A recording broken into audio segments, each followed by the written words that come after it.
दशरथ जी के 4 पुत्र हुए, राम लक्ष्मण भरत और शत्रुघ्न। कितने पुत्र हुए? राम लक्ष्मण भरत और राम लक्ष्मण को मैया ने राम को वनवास भेज दिया, लक्ष्मण जी गए और वनवास में राम जी ने क्या किया? धर्म की स्थापना की। वनवास में राम जी ने क्या किया मेरी मां? धर्म की स्थापना की। भाई कैसा हो? भरत जी जैसा। ये पूरी राम कथा राम जी क्या समझाते हैं? राम जी निषाद राज पर कृपा करते हैं, शबरी पर कृपा करते हैं, और पत्नी का अपमान रावण ने किया, चुराया, तो राम जी उस नारी का अपमान करने वाली की लंका जला देते हैं। अपनी पत्नी के लिए राम जी ये सब करते हैं। पूरी रामायण जीवन में उतारने जैसी है। आजकल का बच्चा राम को नहीं जानता, रामायण नहीं पढ़ता, दिन भर मोबाइल चलाएगा। सनातन को मजबूत करने के लिए मेरी मां ग्रंथों का अध्ययन करना जरूरी है, राम को समझना जरूरी है। राम कौन है बताइए? राम से आप लोगों ने क्या सीखा? आप बताओ भैया, राम जी से आपने क्या सीखा? आप पीले भैया, राम से आपने क्या सीखा? आप भैया आपने क्या सीखा? राम से आपने क्या सीखा? राम जी के पिता का नाम क्या है? मां का नाम? देखो आपको पता नहीं है ना। और आप कितने साल के हो? 20 साल के। 20 साल के हो और राम की मां का नाम नहीं पता। इससे सनातन की रक्षा कर लोगे? सनातन की रक्षा केवल नारा लगाने से ना होगी, सनातन को जानने से सनातन की रक्षा होगी। गीता की रक्षा गीता को पढ़ने से होगी। गीता का लेक्चर देने से नहीं कि गीता गीता के पढ़ो, जानो, गीता पर चलो, राम पर चलो, राम के आदर्शों पर। राम की मां कौशल्या, पिता का नाम? क्यों भैया?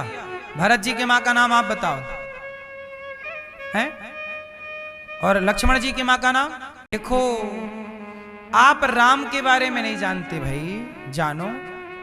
राम का वनवास कितने वर्ष के लिए हुआ? 14 साल। राम जी कहां के राजा थे? कहां के? सब लोग शांत रहिए, जिनसे पूछेंगे वो जवाब देंगे, ठीक है? एग्जाम टाइम में आपको बोलने की इजाजत नहीं होती। बेटा बताओ, राम जी वनवास गए, वनवास जब गए तो राम जी पहली रात कहां रुके? कठिन है आपके लिए। चलो ये बताओ, राम जी की पत्नी का नाम क्या है? सिर्फ आप बताओ। सीता। और भरत जी की पत्नी? लक्ष्मण जी की पत्नी? अच्छे से याद करना बेटा, आप बताओ। हाँ बताओ। शत्रुघ्न जी की पत्नी का नाम क्या है? हनुमान जी की मां का नाम बताओ। आप सब चुप रहेंगे, बहन बताएगी मेरी। हनुमान, हाँ ये सफेद कपड़ों वाली, हाँ हनुमान जी की मां का नाम नहीं? चलो बताओ, रामचरितमानस किसने लिखा? किसने लिखा? रामायण किसने लिखी? हाँ वाल्मीकि जी ने। रामचरितमानस किसने लिखी है बताओ भैया? रामचरितमानस के रचयिता कौन है? तुलसीदास जी। तुलसीदास जी की मां का नाम क्या है? ये सब अपने कुछ कुछ महापुरुषों को तो जानो। भगवत गीता किसने सुनाई थी? भगवत गीता आप बताओ, केवल आप। भगवत गीता किसने सुनाई? नहीं पता? कहां सुनाई? क्यों सुनाई? जब भगवत गीता जानते ही नहीं है तो इनका डिप्रेशन दूर कैसे होगा? तनाव दूर कैसे होगा? अरे अर्जुन युद्ध करने से पहले हार गए, हारे हुए अर्जुन को गीता सुनाई गई तो जीत गए। आज के युवाओं को गीता बहुत जरूरी है। यदि गीता सुनने लग जाए, पढ़ने लग जाए तो आपकी विजय जरूर होगी। अब पढ़ते ही नहीं, ये आपकी अज्ञानता। दिन भर इंस्टाग्राम और फेसबुक पे एक्टिवेट रहना है आपको, एक्टिव रहना है, धर्म पर एक्टिव नहीं है आप। बेटा बताओ, गीता किसने लिखी? गीता किसने लिखी? किसने सुनाई? चलो ये बताओ हैं? जोर से। कहां सुनाई? ये है सनातन का हाल। पर किसी मुसलमान के बच्चे से पूछो कि कुरान की आयतें सुना दे, तुरंत सुनाने लग जाता है। जरा सा बच्चा कुरान की आयतें सुनाता है। पर हिंदू बच्चे से बोलो, हनुमान चालीसा याद है आपको? याद है? सही बताओ, याद है? तो सुनाओ। जो सतवार, आगे बोलो, जो सतवार पाठ कर, आगे और आगे, ठीक है, फिर आपको याद है। कुल मिला के कहना यह है कि अपने धर्म को जानो, मूल छोटी छोटी बातों को तो जानो। हमने बहुत सारे कठिन सवाल नहीं पूछे। राम जी चले अयोध्या से, तमसा नदी के तट पर प्रथम रात्रि विश्राम की, श्रृंगवीरपुर दूसरी रात्रि, केवट से नाव मांगी, इसके बाद आगे राम जी चित्रकूट गए, भरत जी मिलने आए, भरत जी से मिले, चरण पादुका भरत जी ली और वापस आए। भरत जी 14 साल कहाँ रहे आप बताओ? भरत जी 14 साल राम के वियोग में कहाँ रहे? जिस जगह पे रहे उस जगह का नाम आज क्या है? नहीं पता? ये मैया बताएंगी गुलाबी। भरत जी कहाँ रहे? नहीं?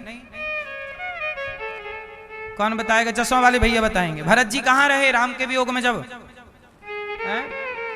चित्रकूट से तो खड़ाऊ लेके आ गए ना, कहाँ रहे? नंदीग्राम। अयोध्या से 20-25 किलोमीटर दूर एक जगह है नंदीग्राम, वहां भरत जी रहे। और वहां रहकर जैसे त्याग राम ने किया 14 साल, उससे अधिक त्याग भरत जी ने किया। और राम जी के चरण पादुका वहीं रखी, पूजा आरती करते। राम जी रावण को मारे, सिया जी को लाए, राम जी राजा बने, सिया जी रानी बने। राम कथा सिखाती है मर्यादा में रहना चाहिए, मर्यादा का उल्लंघन कभी नहीं करना चाहिए, माँ बाप की आज्ञा का पालन करना चाहिए।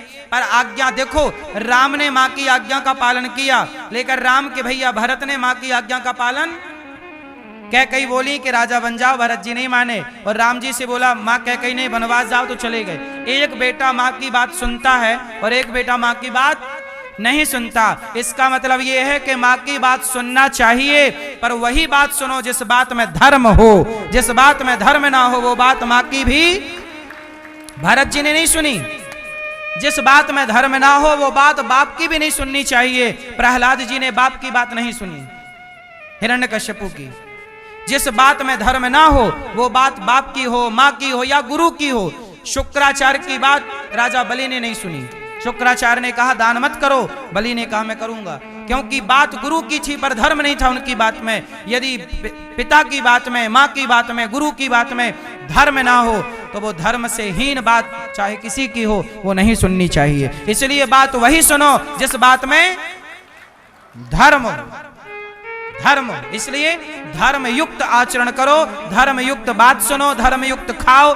हमारे यहाँ खाने में धर्म, चलने में धर्म, बोलने में धर्म, रहने में धर्म, गृहस्थ में धर्म, विरक्त में धर्म, सब जगह धर्म ही धर्म है। राम कौन है? रामो विग्रहवान धर्मः, साक्षात धर्म का अवतार ही राम है, धर्म की प्रतिमूर्ति राम है। इसलिए राम जिस रास्ते पर चले उस रास्ते पर चलना धर्म है, और रावण जिस रास्ते पर चला उस रास्ते पर चलना अधर्म है। बहुत सूक्ष्म दृष्टि है धर्म की, सत्संग करोगे तो जान पाओगे कुछ कुछ। राम जी राजा, सिया जी रानी बनी। जटायु ने प्राण गवा दिए सीता मां के लिए। बोलो हाँ, किसके लिए? सीता मां के लिए मर गए जटायु जी। रावण से पंगा ले लिया ना, रावण लेके जा रहा था, जटायु जी लड़ गए। ए रावण रुक, पक्षी थे और भिड़ गए। आजकल का आदमी नारी के सम्मान के लिए खड़ा नहीं होता, इसलिए नारी के सम्मान के लिए पक्षी भी इस देश में खड़े हुए और लड़े और मरे। हम इंसानों को तो नारी के सम्मान के लिए खड़ा होना चाहिए।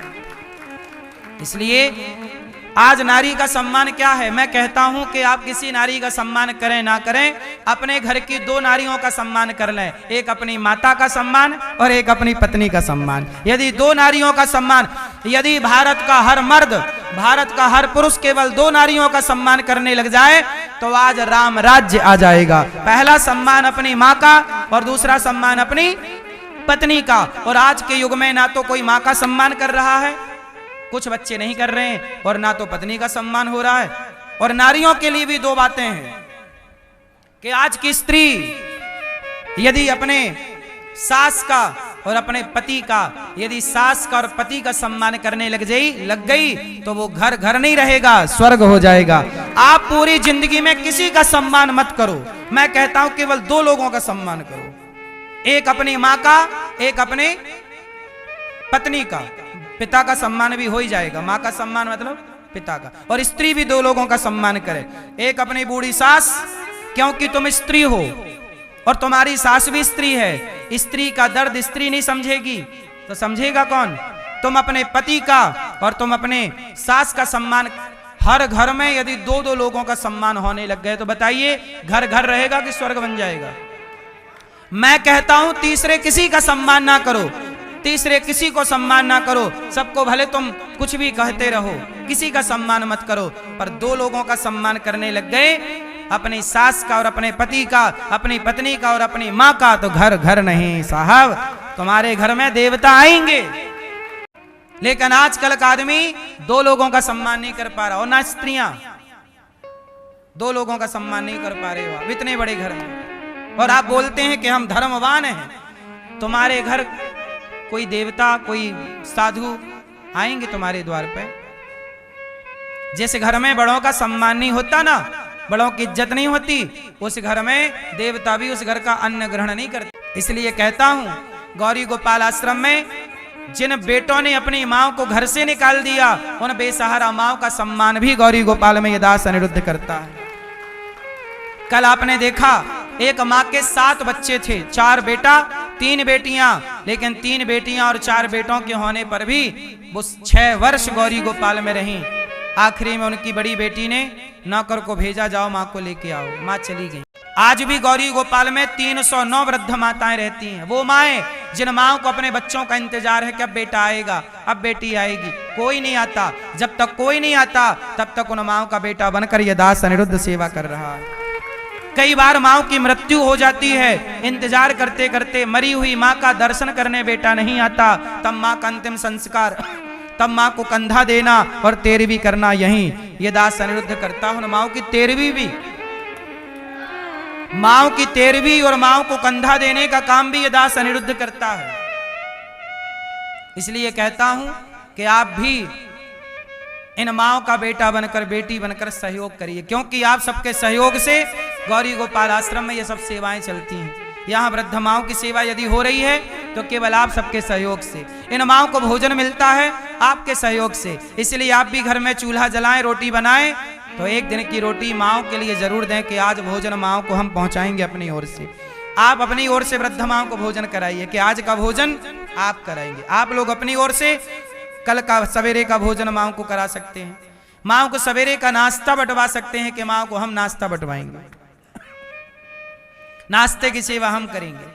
आप रात्रि का दूध, माओं के 1-1 गिलास दूध मिलता है माओं को, यहाँ सब माओं को 1-1 गिलास दूध की सेवा आप लोग कर सकते हैं। कुछ ना कुछ करने के योग्य जरूर होंगे आप, मुझे विश्वास है। क्यों? आप किसी मां को भोजन कराने के योग्य हैं या नहीं?